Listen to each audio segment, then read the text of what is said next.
Bonjour à Team KM, j'espère que vous allez bien, surtout après ce match un peu mitigé de la part de nos Marocains face à la Tunisie.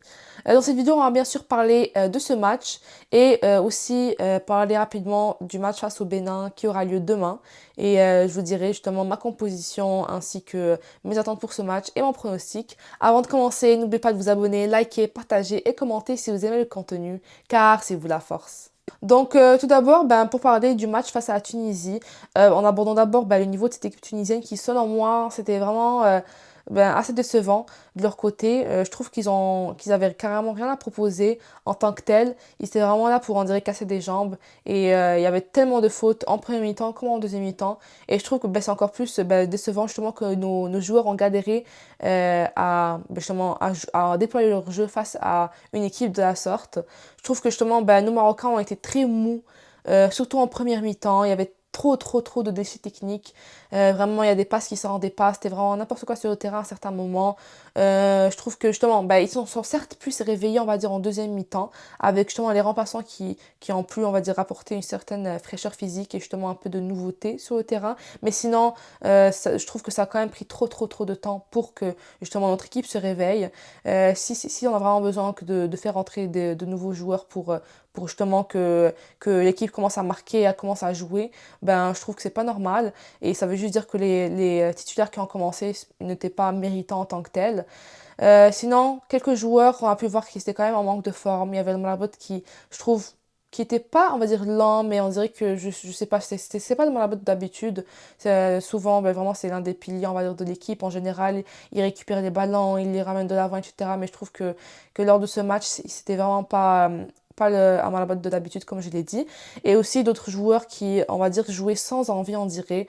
Je trouve qu'ils étaient sur le terrain, mais ils ne faisaient pas les courses nécessaires pour aller récupérer les ballons, pour aller presser les joueurs tunisiens. Mais contrairement à d'autres joueurs qui sont rentrés justement en cours de jeu et qui ont quand même rapporté beaucoup, dans Tel Ralin, je trouve. Sinon, Sanadi qui, on va dire, certes a fait quelques petites erreurs, mais je trouve qu'il y avait ces petits trucs à apporter. Sinon, en général, je trouve que les rentrants comme les joueurs qui ont commencé titulaires, je trouve qu'ils pouvaient vraiment donner encore plus et diminuer, on va dire, les déchets techniques qu'ils veulent proposer. Certes, on va dire que c'est la fin de la saison, où il y aura son moment de joie en général.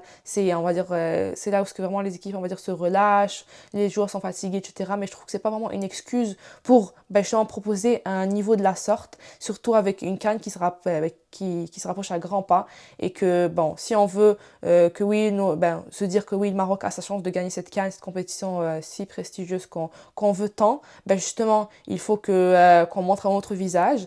Ça amène alors à parler du match Maroc contre le Bénin qui aura lieu demain. Donc j'espère vraiment que le Logui réussira à ouvrir les yeux justement par rapport à certaines choses et surtout à certains joueurs.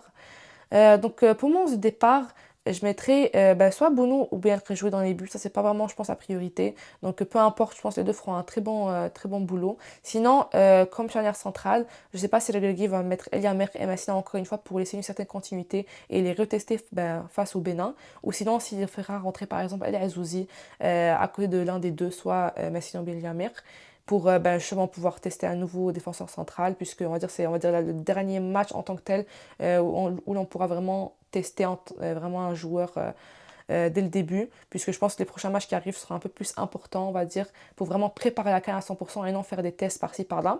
Sinon, comme latéral droit, je laisserai Hakimi vu que c'est un joueur assez important et il manque quand même beaucoup de joueurs cadres. Donc, je trouve que la meilleure des décisions serait de le laisser sur le terrain. Sinon, comme latéral gauche, je mettrais Bellamari parce que je pense que ce serait ce que le Gueye fera pour laisser aussi, encore une fois une certaine continuité, malgré que El Wahdi soit un très bon joueur et que j'aimerais bien le voir un jour, mais je pense que là, c'est mieux de laisser Bellamari pour que... Déjà, Bellamari fait en général de bons matchs, je trouve, qui joue bien avec le Montakhab, qu'il fait ce qu'on lui demande. Sinon, c'est plus au milieu de terrain où ce que j'hésite. Je sais pas si le Gueye fera des changements en tant que tel ou s'il laissera les mêmes joueurs pour laisser une certaine continuité encore une fois. Je pense que quand même Rabat va rester sur le terrain malgré qu'il n'ait pas fait le meilleur de ses matchs face à la Tunisie, mais je pense quand même un Rabat en forme pourra quand même être très important à l'équipe, malgré que ce soit un match amical. Je pense qu'on a quand même besoin de lui. Sinon, un peu plus en avant, je ferai sortir Ounahi malgré qu'il ait fait un... On va dire qu'il a loin été le joueur le moins bon face à la Tunisie. Mais ça reste que... On sait que ce dont il est capable. On sait qu'Ounahi en forme peut vraiment rapporter beaucoup sur le terrain. Mais je voudrais quand même revoir El Khenous aux côtés de Saibari. Cette fois, Saibari justement à sa vraie position au milieu de terrain. Je pense que malgré qu'on a déjà testé ce duo un peu plus sur le terrain, El Khenous et Saibari dès le début en tant que titulaire, je pense que pourquoi pas les revoir, puisque je pense que c'est deux joueurs qui peuvent vraiment beaucoup apporter sur le terrain et surtout beaucoup apporter offensivement, surtout face à une équipe du Bénin qui certainement jouera très défensivement. Sinon, un peu plus en avant, en attaque, donc à gauche, je laisserai Ben Serer, puisque on n'a pas vraiment le choix en tant que tel, puisque bon, nos joueurs sont, la majorité sont blessés, Zelzouli, il est blessé aussi et tout. Donc je pense que Ben Serer sera à gauche. Et sinon, à droite, je pense logiquement, ça sera Rahimi. J'espère que Saibari ne va pas rejouer en tant que qu'ailier droit, puisque son match face à la Tunisie, il n'a pas vraiment été très. On n'a pas vraiment beaucoup vu, je trouve.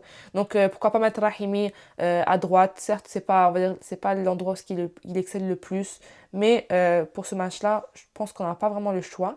Sinon, en tant que numéro 9, j'hésite souvent entre El Kaabi et Egemen, puisque je pense que on sait tous que je pense pas qu'Egemen va débuter ce match. Pourquoi pas rentrer en cours de jeu. Et vu que El Kaabi, vu qu'il a, bon, il a marqué au dernier match, donc je me dis peut-être que maintenant il est en force, il est confiant, il voudra continuer sur cette lancée et pourquoi pas justement le Gagui le fera commencer en tant que titulaire. Si tous les joueurs se donnent à 100% et bien sûr font ce qu'il leur est demandé, je pense quand même on peut finir ce rassemblement en beauté. Sinon on se retrouve prochainement pour débriefer de ce match Maroc-Bénin et parler en général justement de ce qui a été bien réussi et un peu moins bien réussi lors de ce rassemblement.